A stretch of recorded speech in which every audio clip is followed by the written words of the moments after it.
So, how can property prices across the UK drop by, something like £3,000, while at the exact same moment, London prices actually go up 1.2%? Yeah, it's completely wild. Right. Today, we are unpacking a stack of housing data that completely contradicts itself. And if you're looking at property right now, you might be thinking, I'll just wait for the crash. It's what everyone thinks. Exactly. But as we'll see today, waiting might be a serious miscalculation. Mm.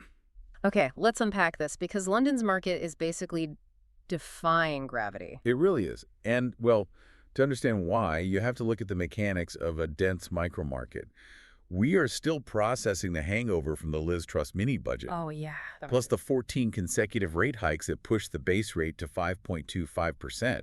I mean, for a while, mortgages hit 6 to 8%. Which is terrifying for anyone trying to buy. Truly terrifying. In a normal market, that kills demand and prices fall. But London have highly localized, inelastic supply.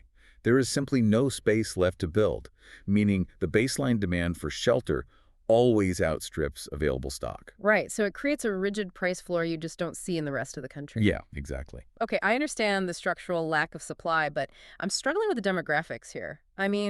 If base rates are sitting at 5.25%, the monthly math for a first-time buyer is just brutal. Oh, it's incredibly tough. So how is it that first-time buyers are making up 50% of the London market this year? Like, who has that kind of capital? What's fascinating here is the why behind that 50%.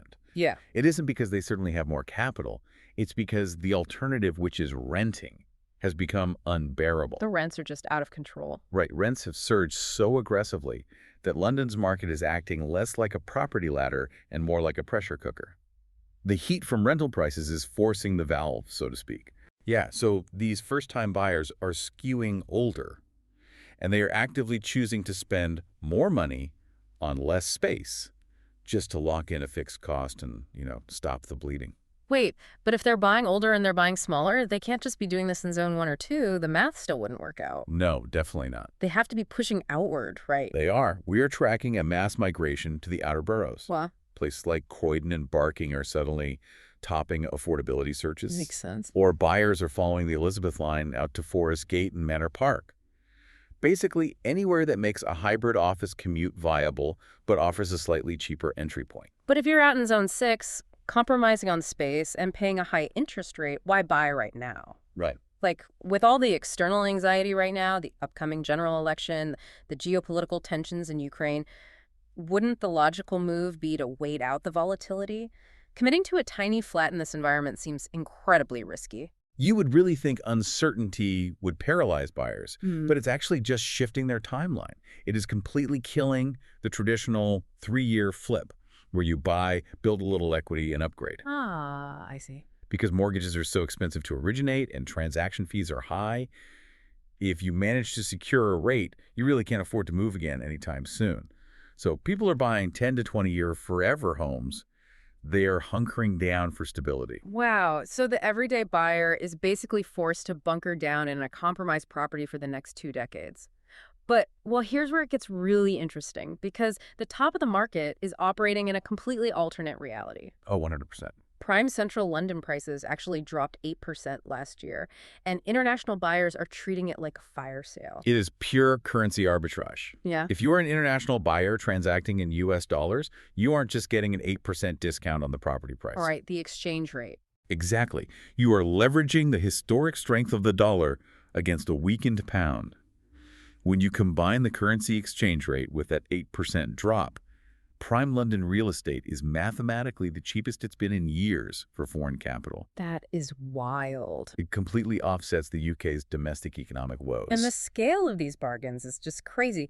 We're looking at the UAE president picking up a £65 million new build mansion in Chelsea. Yeah. Or, an £8 million 1950s Chelsea fixer-upper that only has a massive garden because a WWII bomb leveled the original street, creating an accidental mega plot of land. It's surreal. My favorite find in the data, though, was the £16 million townhouse in Belgravia. From the outside, the ground floor barely has windows. Okay. But inside, it features a secret glass elevator descending into a subterranean void, and it's lit by clever mirrors under a massive sheet glass roof.